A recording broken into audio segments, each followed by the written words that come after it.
Kemudian pertanyaan saya, dulu mana Gus antara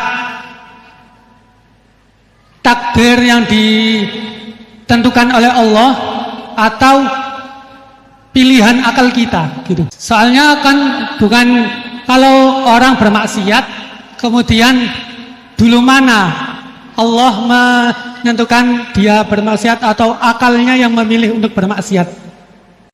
Dan siapa yang menimpakan dosanya atas nama Tuhannya, maka fakot fajaro, dia latut betul. Wong sing zina kuwe Allah kan gak melok zina, sing maling kuwe ora melok maling. Sing beto bak-bak kuwe ora tau beto. Terus kowe muni kabeh krana apa itu kriminal betul. Untuk pertanyaan yang kedua, intinya kan tadi istihad daripada ulama itu menentukan hukum yang berbeda-beda. Terus kemudian kita sebagai yang hanya tabik saja mengikut, itu bolehkah? Kan dari kata guru saya, kalau hukum fikih itu yang ringan-ringan disebarkan nggak apa-apa. Tapi yang berat-berat dipakai sendiri gitu. Tapi biasanya kan kita kebalikan. Yang ringan-ringan soalnya kita tahu ilmunya, kita yang pakai. Terus kalau ada orang yang tanya, biasanya kita yang kasih yang jawaban yang berat-berat daripada hukum fikih.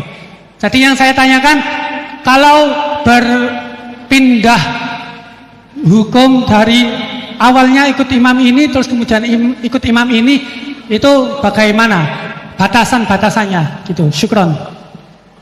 Baik, terima kasih. Ini pertanyaan yang ringkas disampaikan cukup panjang. Niki langsung dipun jawab nopon. Oke, monggo, Yai. Ini tadi hoax itu, saya waktunya tinggal 10 menit, enak saja. Tidak, saya nanti langsung itu, langsung ke Jogja, kan jadwalnya itu saya memang ke Jogja. Baru ini saya ke Jogja naik pesawat, gara-gara hormat ke Mas Bukin. Sepanjang hidup saya nggak pernah ke Jogja naik pesawat, baru ini nanti rencananya naik. Karena tak hitung kalau pakai kereta bis nggak menangi ngaji di Jogja. Saya jadwalnya ngaji di Jogja nanti jam 4:30. Begini, itu pertanyaannya betul tadi, itu ngawur betul itu.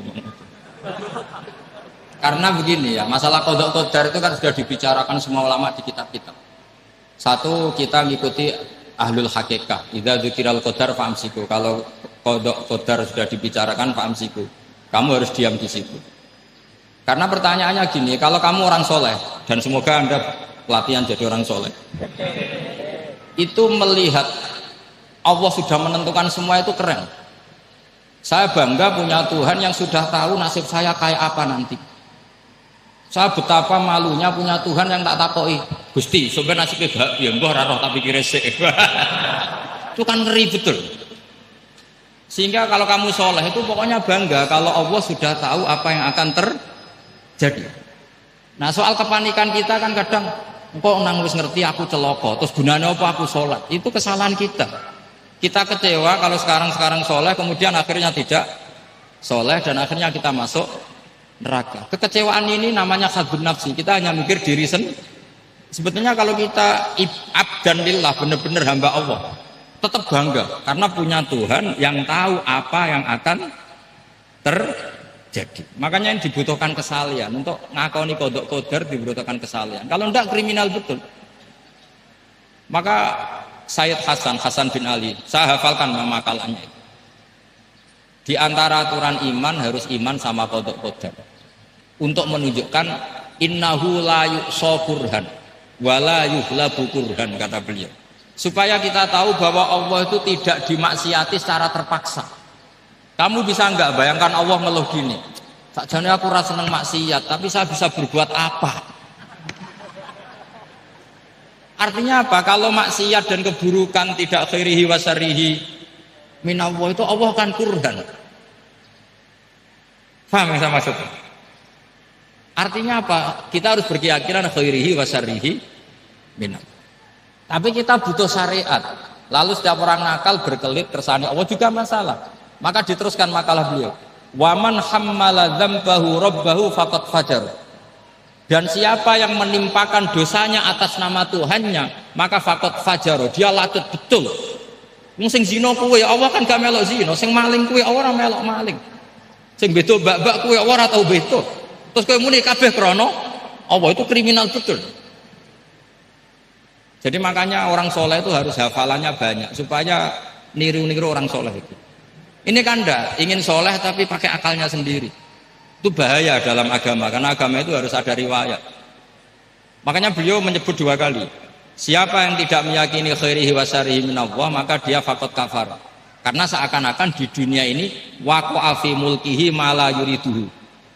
Kalau kamu bilang syar tidak minallah berarti waqa'a fi mulkihi ma la yuriduhu, di kerajaannya terjadi sesuatu di luar kehendak.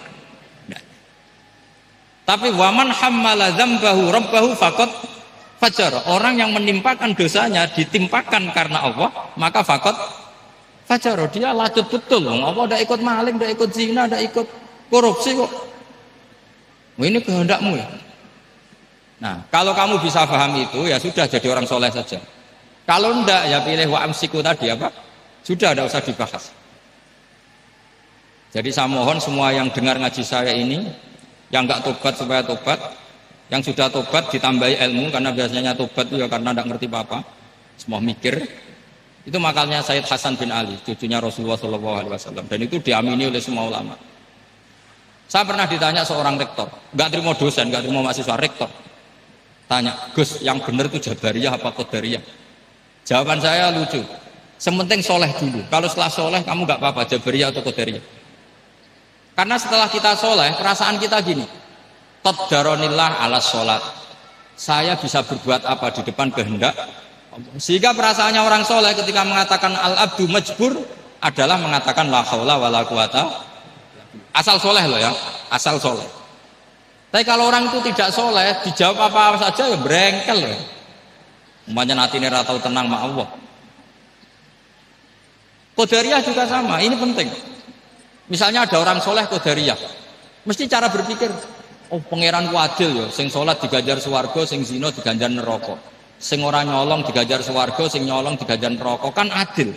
Mosok sing nyolong dilebokno swarga, sing sholat dilebokno neraka, kan jadi lucu.